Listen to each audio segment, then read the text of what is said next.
નમસ્કાર મારા વાલા વિદ્યાર્થી મિત્રો, સ્વાગત છે તમારું। આજે મિત્રો વાત કરીશું ધોરણ 10 માં આપણે એકમ કસોટી નંબર 5 જે વિજ્ઞાન વિષયની તારીખ 4/1/2024 ના રોજ લેવામાં આવનાર છે તેનું મિત્રો સંપૂર્ણ પેપરનું સોલ્યુશન કરીશું, જે તમારી આવનારી એક્ઝામમાં તમને ખૂબ જ ઉપયોગી નીવડશે। ખાસ કરીને બોર્ડની એક્ઝામમાં પણ મિત્રો તમને આ પેપર છે ખૂબ જ ઉપયોગી નીવડશે। તો વિદ્યાર્થી મિત્રો વિડીયોની શરૂઆતથી અંત સુધી જોવાનું ન ચૂકતા। ચાલો વિદ્યાર્થી મિત્રો, આપણે વિડીયોની શરૂઆત કરવા જઈ રહ્યા છીએ તેના પહેલાં ખાસ તમે ચેનલમાં નવા છો તો ચેનલ નીચે જે લાલ કલરનું સબસ્ક્રાઇબનું બટન આપેલું છે તેના ઉપર ડબલ ક્લિક કરી આપજો, જેથી કરી અમે તમારા સુધી ધોરણ 10ના તમામ વિડીયો છે એ મોકલતા રહીએ। તો વિદ્યાર્થી મિત્રો, તમારી એકમ કસોટી 25 ગુણની છે અને 1 કલાકમાં આપણી શાળામાં પેપર પૂર્ણ કરવાનું છે। આપણે સંપૂર્ણ પ્રશ્ન બેંકનું સોલ્યુશન કરવાના છીએ। સૌપ્રથમ અહીંયા તમને 4 વિકલ્પો આપેલા છે। 4 વિકલ્પમાંથી યોગ્ય વિકલ્પ પસંદ કરી ઉત્તર આપવાના છે। પહેલો પ્રશ્ન આપણો છે કે આલ્કોહોલ અને કાર્બોક્સિલિક એસિડની સાંદ્રની હાજરીમાં થતી પ્રક્રિયા નીચેનામાંથી કઈ છે? તો 4 ઓપ્શન છે, જેમાંથી મિત્રો પ્રક્રિયા છે એ એસ્ટરીકરણની થાય છે। બીજું છે નીચેનામાંથી કયું અસંતૃપ્ત સંયોજન છે?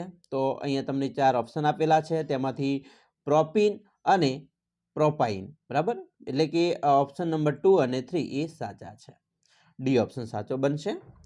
ત્રીજું છે વિનેગાર શેનું દ્રાવણ છે? તો વિનેગાર છે મિત્રો પાણીમાં 5%, 8% એસિડિક એસિડ છે। ચોથું છે નીચે દર્શાવેલ વિદ્યુત પરિપથનો બિંદુ એ અને બિંદુ 8 વચ્ચે સમતુલ્ય અવરોધ? તો મિત્રો થાય છે 4 ઓહમ। પાંચમો છે વિકલ્પ લખવાનો છે 6 વોલ્ટ વિદ્યુત સ્થિતિમાનનો તફાવત ધરાવતા બે બિંદુઓ વચ્ચે 2 કુલમ વિદ્યુતભારને લઈ જવા કેટલું કાર્ય કરવું પડે? તો મિત્રો 12 જૂલ જેટલું કાર્ય કરવું પડે। બી ઓપ્શન સાચો છે। છઠ્ઠું છે 1 યુનિટ બરાબર ખાલી જગ્યા જે જૂલ, તો 1 યુનિટ બરાબર 3.6 ગુણ્યા 10⁶ જૂલ। સાતમું છે નીચે દર્શાવેલ પરિપથમાં એક્સ અને વાય બિંદુઓ વચ્ચેનો સમતુલ્ય અવરોધ ખાલી જગ્યા 2 હશે। તો અહીંયા તમે જોઈ શકો છો આકૃતિમાં, આકૃતિ મુજબ જોવાના છે, તો અહીંયા થશે 3। આઠમું છે R1 અને R2 કૌંસમાં R1 greater than R2 કૌંસ પૂરો અવરોધને સમાંતર જોડતા તેમાંથી અનુક્રમે I1 I2 વિદ્યુત પ્રવાહ વહેતો હોય તો અહીંયા મિત્રો જવાબ આવે છે તે છે I1 less than I2। Okay, બીજું છે નીચે મિત્રો વિધાનો આપેલા છે, સાચા બને એ રીતે ખાલી જગ્યા પૂર્ણ કરવાની છે। નવમું છે CH4 મિથેન છે નું સૂર્યપ્રકાશની હાજરીમાં ક્લોરીન વડે વિસ્થાપન થવાથી ખાલી જગ્યા બને છે? તો મિત્રો બને છે તે બનશે CH3Cl, બરાબર। એના પછી 10મું છે કાર્બન અને હાઇડ્રોજનનું બનેલું સંયોજન ખાલી જગ્યા કહેવાય? તો હાઇડ્રોકાર્બન કહેવાય। 11 ટીચર ઓફ આયોડિન ખાલી જગ્યાનું બનેલું હોય છે, તો ઇથેનોલનું બનેલું છે। હવે આપણે ખાલી જગ્યા પૂર્ણ કરવાની છે। ખાલી જગ્યાની વાત કરીશું, અહીંયા તમને આપેલું છે CH3 COOH plus CH3 CH2 OH નું એસિડીકરણ થાય, રાસાયણિક પ્રક્રિયા થાય તો શું બને? તો બને છે CH3COOCH2CH3 એસ્ટર પ્લસ H2O પાણી। ઓકે મિત્રો, આ રીતે બને છે। સીએનજીનું મુખ્ય ઘટક તો મિથેન છે CH4। 14મી છે પ્રાણી ચરબીમાં ખાલી જગ્યા ફેટી એસિડ હોય છે તો સંતૃપ્ત આવશે। 15મી છે જૂલના નિયમ મુજબ અવરોધમાં ઉત્પન્ન થતી ઉષ્મા ઉર્જા ખાલી જગ્યાના વર્ગના સમપ્રમાણમાં હોય છે, તો મિત્રો તેમાંથી પસાર થતા વિદ્યુત પ્રવાહના। 10મું છે વિદ્યુત ક્ષેત્રના કોઈ એક બિંદુનું વિદ્યુત સ્થિતિમાન 10 વોટ છે, તો 0.5 કુલમ વિદ્યુત ભારને અનંત અંતરથી તે બિંદુ સુધી લાવવા માટે કેટલું કાર્ય કરવું પડે? તો 5 જૂલ જેટલું કરવું પડે। આ ખરા ખોટાની વાત કરીશું। 17મું છે પ્રોપીન સંતૃપ્ત હાઇડ્રોકાર્બન, તો ખોટું વિધાન છે। 18મું છે ફોર્માલ્ડિહાઇડનું આણ્વિય સૂત્ર SCHO છે, તો ખરું વિધાન છે। 19મું છે CH3CH2COOH નું IUPAC, બરાબર, નામ બ્યુટેનોઇક એસિડ છે, તો વિધાન ખોટું છે। 20મું છે કોલસો તથા પેટ્રોલમાં થોડી માત્રામાં નાઇટ્રોજન અને સલ્ફર હોવાથી તેના દહનથી વાતાવરણમાં પ્રદૂષણ ફેલાય છે, વિધાન ખરું બને છે। 21મું છે જુદા જુદા મૂલ્યના અવરોધને સમાંતર જોડતા દરેકમાંથી વિદ્યુત પ્રવાહ સમાન હોય છે, તો ખોટું છે। 22મું છે સમાન દ્રવ્યના અને સમાન લંબાઈના જાડા અને પાતળા તારમાં જાડા તારનો અવરોધ પાતળા તાર કરતાં ઓછો હોય છે, તો વિધાન ખરું છે। 23મું છે એમીટર વડે વિદ્યુત ભાર માપી શકાય છે, તો આ વિધાન ખોટું બને છે। અને મિત્રો 24મું છે W બરાબર VQ, તો આ વિધાન ખરું છે। હવે આપણે માગ્યા મુજબ જવાબ આપવાના છે. ફટાફટ જવાબ જોઈ લઈશું. 25મો છે અસંતૃપ આલ્કાઇન સંયોજનનું સામાન્ય સૂત્ર, તો CnH2n-2. વ્યાખ્યા આપવાની છે વિસ્થાપન પ્રક્રિયા. તો વિસ્થાપન પ્રક્રિયા એટલે મિત્રો જે પ્રક્રિયામાં કાર્બનિક સંયોજનના અણુમાં રહેલા પરમાણુ કે પરમાણુઓના સમૂહનું અન્ય પરમાણુ કે પરમાણુઓના સમૂહ વડે વિસ્થાપન થાય તો તે પ્રક્રિયાને વિસ્થાપન પ્રક્રિયા કહે છે.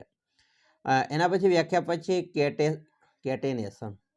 તો મિત્રો કાર્બન પરમાણુ અન્ય કાર્બન પરમાણુઓ સાથે બંધ બનાવવાની અદ્વિતીય ક્ષમતા ધરાવે છે, જેથી વધુ સંખ્યામાં અણુઓ બને છે. કાર્બનના આ અણુ ગુણધર્મ છે એને કેટેનેશન કહે છે. 28મું છે વાતાવરણમાં કાર્બન ડાયોક્સાઇડનું પ્રમાણ, તે મિત્રો છે 0.03%.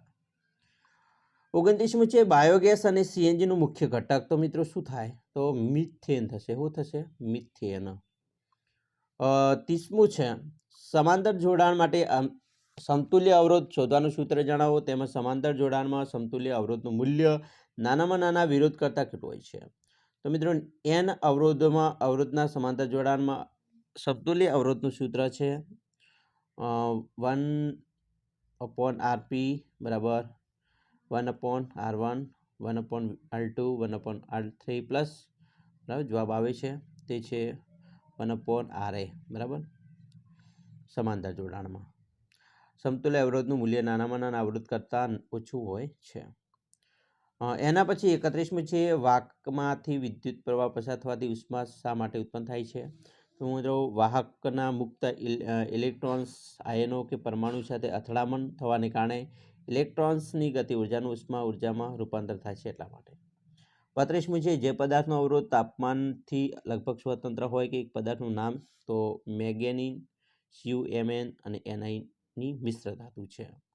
આ વાત કરીએ આપણે નાના પ્રશ્નોની. હવે 2 ગુણમાં તમને પૂછી શકે એવા પ્રશ્નોની વાત કરીએ. જેમાં મિત્રો જોઈશું પહેલો પ્રશ્ન છે વિસ્થાપન પ્રક્રિયા એટલે શું, સમજૂતી આપવાની છે. મોસ્ટ આઈએમપી છે, તમારી બોર્ડની એક્ઝામમાં પણ ઉપયોગી નીવડશે. તો આ પ્રશ્ન તૈયાર આ રીતે કરી લેવાનો છે. આપણે પ્રશ્નોનો જવાબ આપી દીધા છે મિત્રો, મેં ધીમે રહીને સ્કીપ વિડીયો કરું છું. બીજું છે વિષમ પરમાણુ એટલે શું, એનું ઉદાહરણ આપવાનું છે. બરાબર મિત્રો હાઇડ્રોકાર્બન શૃંખલામાં એક અથવા વધુ હાઇડ્રોજનનું વિસ્થાપન કરતા તત્વને બરાબર એને વિષમ પરમાણુ કહે છે અને એના ઉદાહરણ પણ આપેલા છે. એના પછી વૈજ્ઞાનિક કારણ આપવાનું છે. મીણબત્તી પીળા રંગની જ્યોતથી સળગે છે. કેમ સળગે છે? બરાબર, સરસ મજાનો જવાબ છે. યોગ્ય જોડકો જોડવાના છે. બરાબર મિત્રો, ઘટક આપેલો છે, સંજ્ઞા આપેલી છે, તમે અહીંયા જોઈ શકો છો. તો આ રીતે એનું જોડકું પણ બનાવી દેવાનું છે. 5મું છે ઓહમનો નિયમ લખી તેનું સૂત્ર પણ લખવાનું છે. ખાસ મિત્રો તમારે તૈયાર કરી લેજો. 6મું છે અવરોધના શ્રેણી જોડાણની લાક્ષણિકતા જણાવવાની છે. તો મિત્રો એની શ્રેણી જોડાણની લાક્ષણિકતા પણ અહીંયાથી તૈયાર કરવાની છે. 7મું છે ઘર વપરાશના વિદ્યુત ઉપકરણોને પરિપથમાં સમાંતરમાં શા માટે જોડવામાં આવે છે, એનું પણ કારણ આપવાનું છે. નેક્સ્ટ પ્રશ્ન છે શા માટે વિદ્યુત હીટરનું દોરડું ચળકતું નથી જ્યારે તેનો તાપીય ઘટક ચળકે છે? તો તમામ પ્રશ્નો જવાબ આપેલા છે, માત્ર તમારે તૈયારી કરવાની છે. એના પછી મિત્રો 3 ગુણમાં પ્રશ્ન પૂછી શકે એવા પ્રશ્નોની વાત કરીએ. જેમ કે પહેલું છે ક્લોરીન અણુ Cl2માં સહસંયોજક બંધની રચના સમજાવવાની છે. તો એની રચના મિત્રો આ રીતે આપણે સમજૂતી આપી શકીએ છીએ. બીજું છે બેન્ઝીન ઇલેક્ટ્રોન બિંદુ બંધારણ દોરો. બરાબર, તો એનું પણ બંધારણ આ રીતે મિત્રો બનાવી શકાય છે. ત્રીજું છે 1 કુલમ વિદ્યુતભારની રચના કરતા ઇલેક્ટ્રોનની સંખ્યા ગણવાની છે. બરાબર મિત્રો, એ પણ ઇલેક્ટ્રોનની સંખ્યા આપણે આ રીતે લખી શકીએ છીએ. ચોથું છે એક વિદ્યુત ઇસ્ત્રી મહત્તમ દરથી ગરમ થાય છે જ્યારે 840 વોટના દરથી ઉર્જા વાપરે છે અને લઘુત્તમ દરથી ગરમ થાય છે ત્યારે 360 વોટના દરથી ઉર્જા વાપરે છે. તો વોલ્ટેજ 220 વોલ્ટ હોય તો દરેક એટલે કે મિત્રો કિસ્સામાં વિદ્યુત પ્રવાહ અને અવરોધ કેટલો હશે? તો સરસ મજાનો જવાબ અહીંયાથી મેળવી શકો છો. એટલે મિત્રો 5મો પ્રશ્ન છે એનો પણ જવાબ આપેલો છે. 6થો પ્રશ્ન છે, મેં ધીમે રહીને સ્કીપ કરું છું. તો મિત્રો તમામ પ્રશ્નો છે તમારે જોવા, ગણવા અને એ વિતાવવા છે. 7મા પ્રશ્નમાં ટૂંક નોટ લખવાની છે વિદ્યુતભારની. સરસ મજાની વિદ્યુતભારની મિત્રો ટૂંક નોટ આપેલી છે. નેક્સ્ટ પ્રશ્ન છે વિદ્યુત સ્થિતિમાન પર નોટ લખવાની છે, તો એ પણ અહીંયાથી લખી શકો છો. હવે આપણે નેક્સ્ટ પ્રશ્નની વાત કરીશું જે 4 ગુણમાં પૂછી શકાય એવા, જેમાં ઇથેનોઇક એસિડના રાસાયણિક ગુણધર્મ સમજાવવાના છે. બરાબર, તો સરસ મજાનો વિસ્તૃત પ્રશ્ન છે. બરાબર મિત્રો, તો આ રીતે તૈયાર કરવાના રહેશે. નીચેના પર્ણ સમજૂતી આપવાની છે. Overloading, short circuit, fuse, earthing. બરાબર, એ પણ સમજૂતી આપવાની રહેશે. નેક્સ્ટ પ્રશ્નમાં અવરોધનું સમાંતર જોડાણથી સમજાવી તેના સમતુલ્ય અવરોધનું સૂત્ર, તો એમાં પણ સરસ મજાના પ્રશ્નો મિત્રો આપેલા છે, મોસ્ટ આઈએમપી છે. વિદ્યુત પાવર એટલે શું, તેનું સૂત્ર મેળવવાનું છે, વિદ્યુત પાવરનો એકમ જણાવવાનો છે. તો મિત્રો મોસ્ટ આઈએમપી બધા જ પ્રશ્નો છે તમારા માટે, એટલે ખાસ તૈયાર પણ કરવા જરૂરી બની રહે છે. 8મો પ્રશ્ન છે, વિદ્યુત સાધનની બેટરી સાથે શ્રેણીમાં જોડવાને બદલે સમાંતરમાં જોડવાથી કયા ફાયદા થાય છે, બરાબર. તો આવા પ્રશ્નો તમારે ખાસ તૈયાર કરી લેવાના છે. તો મિત્રો અમે આશા પણ રાખીએ છીએ કે તમને આપણો આ વિડીયો છે ખૂબ જ ગમ્યો હશે, અને વિડીયો ગમ્યો હોય તો મિત્રો લાઇક, શેર અને સબસ્ક્રાઈબ કરવાનું પણ ન ભૂલતા.